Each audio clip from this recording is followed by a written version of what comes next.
तो दोस्तों आज मैं तुम लोगों को एक्सप्लेन करने वाला हूँ डांडा का एपिसोड नंबर 12 और डांडा का लास्ट एपिसोड होने वाला है। और अगर तुम लोगों ने इसके बाकी के पार्ट्स देखे तुम लोग जाकर देख लेना, तुम लोग को डिस्क्रिप्शन में लिख दे दूंगा मैं, नहीं तो तुम लोगों को स्टोरी की समझने वाली स्टोरी में चल के आ रहा है। तो भी चलते हैं अपने एपिसोड पे। स्टार्टिंग में देखते हैं मोमो, ओकरा और जीजी को तीनों बैठे होते हैं ज़मीन पे और बोल रहे होते हैं ली सेको करनी म्यूचन को यहाँ पर रहने दो। और फिर सेको करनी बोलती है तुम लोग क्या बकवास कर रहे हो, तुम लोगों ने पहले टर्बो करनी को मेरे घर पे रख दिया है और तुम नई चीज़ पता नहीं कौन सी लेके आ चुकी है, गुड्डा पता नहीं एलियन है, पता नहीं कौन सी चीज़ है ये। और फिर वो लोग बोलते हैं प्लीज़ मान जाओ, जो तारो चैन है इसका बॉयफ्रेंड है वो रात को हमारे स्कूल में रहेगा, वो आपको तंग नहीं करेगा और बस म्यूचन हमारे घर में रहेगी तो कोई प्रॉब्लम है ही नहीं। और फिर बहुत कहने के बाद, बहुत ज़्यादा कहने के बाद साइको ग्रानी मान जाती है और फिर सभी लोग बहुत ज़्यादा खुश हो जाते हैं। फिर हम देखते हैं साइको ग्रानी को, वो बोलती है लेकिन मोमो तुम्हें इसके घर पे जाना पड़ेगा जीजी के, और जीजी के घर में जितने भी पैरानॉर्मल एक्टिविटीज़ हो रही हैं, एलियंस वगैरह जितनी भी चीज़ें हैं, जब तक तुम सबको मारनी थी तब तक तुम वापस घर में नहीं आ सकती। और ये बात सुन के ओकरन बहुत ज़्यादा शौक हो जाता है। ओकरन बोलते हैं तुम क्या बात कर रही हो, जीजी के घर में मोमो रहेगी, सब क्या चल रहा है। और फिर मोमो बोलती तुम्हें बताना मैं भूल गई ओकरन, जीजी के घर में मॉन्स्टर्स वगैरह हैं और जीजी के घर में बहुत ज़्यादा पैरानॉर्मल एक्टिविटीज़ हो रही हैं, इसलिए जीजी हमारे घर में आए ताकि हम लोग उसके घर से बहुतों को फ्री कर पाएँ। और फिर ओकरन बोलता है तुमने मुझे पहले क्यों बताया, तुम अकेली कैसे जा सकती हो। और फिर मोमो कहती है तुम्हें बस मैं बताने वाली थी लेकिन मैं भूल गई। फिर नेक्स्ट सीन में देखते हैं मोमो और जीजी सफाई कर रहे हैं घर में, और सफाई करते टाइम मोमो को सर में कुछ लग जाता है। और फिर हम देखते हैं जीजी को, जीजी उस चीज़ को मोमो के सर से हटाता है लेकिन वो सिर्फ बाल होता है।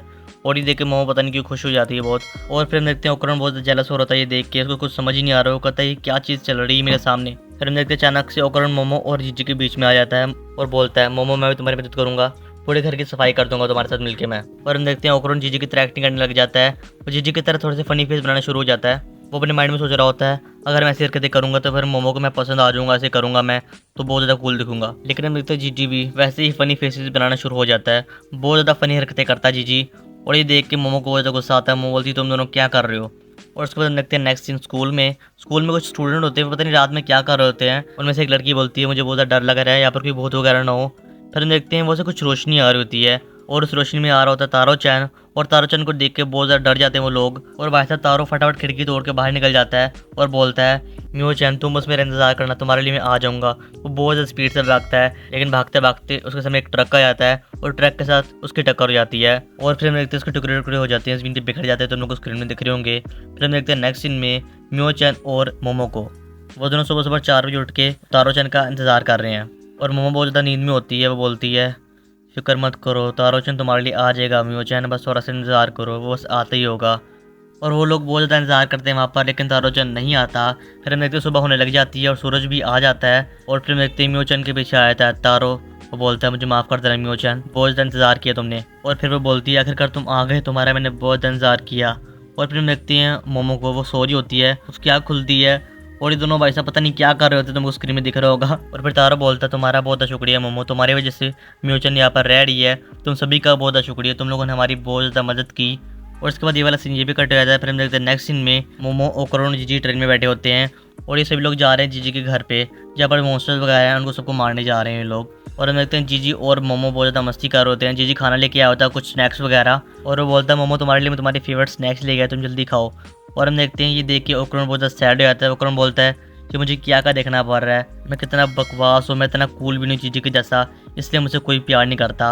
और देखता है मोमो जीजी के साथ बहुत ज़्यादा खुश है, बहुत ज़्यादा हंस रही है और ये देख के वो बहुत ज़्यादा जेलस होता है, उसकी बहुत ज़्यादा जलड़ी होती है देख के। फिर ओकरन अपने माइंड में सोचता है, वो बोलता है मुझे अब कुछ ना कुछ करना ही पड़ेगा। फिर उसके बाद एक बुक होती है, वो एलियंस की बुक होती है, वो बोलता है मोमो यहाँ पर देखो मेरे पास कितनी ज़्यादा एलियंस की बुक है, तुम्हें बहुत ज़्यादा पसंद है एलियन की बुक्स। और उसको देख के मोमो बहुत ज़्यादा खुश आती है, वो बोलती है वाह ओकरन तुम्हारे पास एलियंस की बुक भी है, कौन सा एलियन है मुझे जल्दी बताओ। और ओकरन भाई साहब अंदर इधर बहुत ज़्यादा खुश होता है, वो बोलता है आखिरकार मेरी तारीफ हो रही है, मुझे बहुत ज़्यादा मज़ा आ रहा है तारीफ सुन के। लेकिन हम देखते हैं जीजी को भी बहुत ज़्यादा मज़ा आ रहा होता है एलियंस की बातें सुन के। जीजी बोलता है ओकरन भाई ये तुम्हारे पास कैसे बुक है, मुझे भी थोड़ा सा एलियन के बारे में और बताओ। और ये सुन के ओकरन बहुत हैरान हो जाता है। ओकरन बोलता है तुम्हें भी इंटरेस्ट है एलियन में, वो बोलता है हाँ मुझे बहुत ज़्यादा इंटरेस्ट है भाई साहब। और ये देख के ओकरन बहुत ज़्यादा खुश आता है।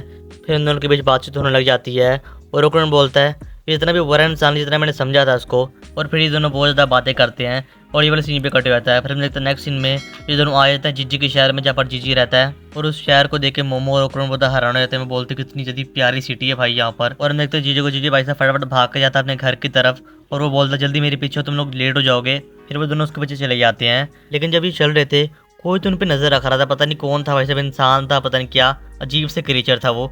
उसके बाद हम सब लोग देखते हैं ये लोग एक सीढ़ी के पास आते हैं और जीजी बोलता है मेरा घर इन सीढ़ी के ऊपर है और उन सीढ़ियों को देख के भाई साहब मोमो और ओकरुन तो भाई साहब डर ही जाते हैं। वो कहते हैं इतनी ज्यादा सीढ़ी हम लोग कैसे चढ़ेंगे। लेकिन भाई साहब जीजी को मजा आ रहा है। जीजी बोलता है जल्दी जल्दी मेरे पीछे आओ, क्या करो तुम लोग इतने लेट क्यों कर रहे हो। वो दोनों भाई साहब बहुत थक जाते हैं। वो दोनों बोलते हैं तुम इंसान ही हो ना भाई साहब, इन मोस्टर तो नहीं हो गया, इतनी स्पीड तुम्हारी कैसी है, हम तो थक गए इतनी ज्यादा सीढ़ी चढ़ चढ़ के। लेकिन उसके बाद देखते हैं फाइनली लोग सीढ़ी चढ़ जाते हैं और जीजी के घर पर आ जाते हैं। जीजी बोलता है तो फाइनली हम लोग आ चुके हैं मेरे घर पे। लेकिन मोमो और ओकरुन की हालत बिल्कुल खराब हो चुकी है। वो बोलते हैं तुम क्या करो इतनी स्पीड से भाग के, हम तो बिल्कुल थक चुके हैं। लेकिन जीजी बोलता है मैं तो बिल्कुल नहीं थका, तुम लोग कैसे थके इतनी जल्दी। फिर मोमो बोलती है तुम अपनी बकवास बंद कर ले जीजी, नहीं तो पिटेगा मेरे से। लेकिन हम देखते हैं जब ओकरुन उठ रहा होता है उसके वजह कुछ लोग होते हैं, वो बहुत ज़्यादा क्रीपी स्मेल दे रहे होते हैं। और फिर उसके बाद हम देखते हैं नेक्स्ट सीन में ये सब लोग आ जाते हैं घर के अंदर। लेकिन घर के अंदर को कुछ प्रेजेंस फील नहीं होती घोस्ट की। वो सब लोग घर के कोने कोने में चेक करते हैं, बाथरूम में चेक करते हैं, हर चीज़ में चेक करते हैं, लेकिन कुछ भी इनको प्रेजेंस फील नहीं होती। फिर थक हार के मोमो बैठ जाती है सोफे पे। वो बोलते हैं इस घर में जितने भी घोस्ट है और जितने भी मॉन्स्टर हैं वो बहुत ज़्यादा कमज़ोर हैं और इसी वजह से वो लोग घर से बाहर नहीं निकल रहे। और फिर जीजी बोलता है तो हम लोग अब क्या करेंगे। फिर मोमो बोलती है हमें अब थोड़ा सा वेट करना पड़ेगा जब तक वो बाहर नहीं निकल जाते, मुझे उनकी प्रेजेंस भी फील नहीं हो रही, इसलिए हम लोग अभी इनको मार नहीं सकते। इसके बाद मोमो बोलती है हमारे पास बहुत ज़्यादा टाइम है, इसलिए मैं जा रही हूँ हॉट स्प्रिंग में थोड़े से मजे करने के लिए, तुम लोग घर पे ही रहो। फिर मोमो वहाँ से चली जाती है हॉट स्प्रिंग के लिए। फिर हम देखते हैं जीजी और ओकरुन को। जीजी बोलता है मेरे साथ फुटबॉल खेलोगे ओकरुन, और फिर ये दोनों फुटबॉल खेलने लग जाते हैं। और ओकरुन से बिल्कुल खेला जा नहीं होता। वो बोलता है मैं कितना ज़्यादा बेवकूफ़ हूँ, मुझे गेम भी खेलनी नहीं आती, अगर मोमो यहाँ पर होती तो मेरी बहुत ज़्यादा बेइज्जती होती यहाँ पर। फिर हम देखते हैं जीजी को। जीजी बोलता है जल्दी पास कर। ओकरुन क्या कर रहा है।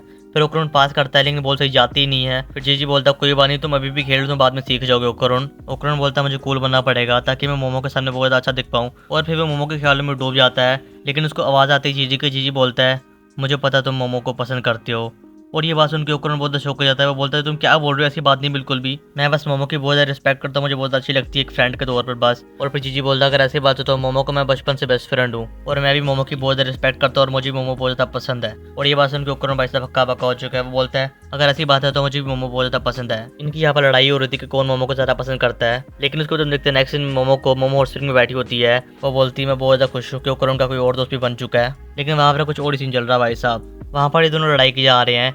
लेकिन लड़ाई के बीच में ओकरुन को कुछ दिखता है। ओकरुन बोलता है जीजी मेरे भाई वहाँ पर देख क्या चीज़ है। जीजी बोलता है हाँ बता कहाँ पर है, मुझे दिख नहीं रहा। और ओकरुन बोलता है तुम्हारे घर के सामने एक कमरा कैसे आ गया, तो कमरा था ही नहीं। और जीजी भी देख के बहुत ज़्यादा शौक हो चुका है। फिर हम देखते हैं नेक्स्ट सीन में मोमो को। वो हॉट स्प्रिंग में बैठी होती है। लेकिन हॉट स्प्रिंग का दरवाज़ा खुलता है, दरवाजे में से निकलते हैं भाई साहब बहुत ज़्यादा हट्टे कट्टे लोग। वो बोलते हैं कैसी वो लड़की। और मोमो उनको देख के बहुत ज़्यादा घबरा जाती है। वो बोलती तुम लोग अंदर कैसे आए। वो बोलते हैं हमारा जहाँ पर दिल करेगा हम वहाँ पर आ सकते हैं। और भाई साहब वो सभी लोग हॉट स्प्रिंग में आ जाते हैं। वो बोलते हैं अब तुम्हें हमसे कौन बचाएगा, अब हम तुम्हें छोड़ेंगे नहीं। और मोम बोलती मेरे पास मत आना। अब अपनी साइकिल पावर भी यूज़ करती है, लेकिन वो पावर को यूज़ कर पाती है उससे पहले उनमें से एक बंदा आ जाता है, उसको पकड़ लेता है वो। और ये वाला सीन ये पे कट होता है। फिर हम देखते हैं नेक्स्ट सीन में जीजी और ओकरुन को। जीजी फटाफट बैट लेके आता है। जीजी बोलता है मुझे अब इस दीवार को तोड़ने पड़ेगा। फिर वो इस दीवार को तोड़ता है और दीवार को तोड़ने के साथ ही उस दीवार में पता नहीं अजीब अजीब सी आवाज़ें आना शुरू हो जाती हैं। फिर जब ओकरुन और जीजी इस दीवार के अंदर देखते हैं तब वो लोग जो अंदर देखते हैं उसको देख के वो लोग बहुत ज़्यादा शौक हो जाते हैं। और यहाँ पर ये एपिसोड एंड हो जाता है। तो बस यही था डैंडरलैंड का लास्ट एपिसोड। भाई सब बहुत ज़्यादा गंदे क्लिफ हैंगर में छोड़ दिए उन्होंने। अब हम लोगों को वेट करना पड़ेगा डैंडरलैंड के सीजन 2 का। और जब भी इसका सीजन 2 आएगा मैं तुम लोगों को एक्सप्लेन कर दूंगा इसका सीजन 2 भी। और हाँ अगर तुम लोग को वीडियो हिंदी में देखना तो उसको मैंने हिंदी में एक्सप्लेन कर दिया है, तुम लोग को डिस्क्रिप्शन में लिंक मिल जाएगी उसकी भी। तो बस सही थी आज की वीडियो। अगर तुम लोग को वीडियो थोड़ी सी भी अच्छी लगी हो तो प्लीज़ लाइक और सब्सक्राइब कर देना। मैं मिलूंगा तुम लोग को नेक्स्ट वीडियो में, तब तक के लिए बाय बाय।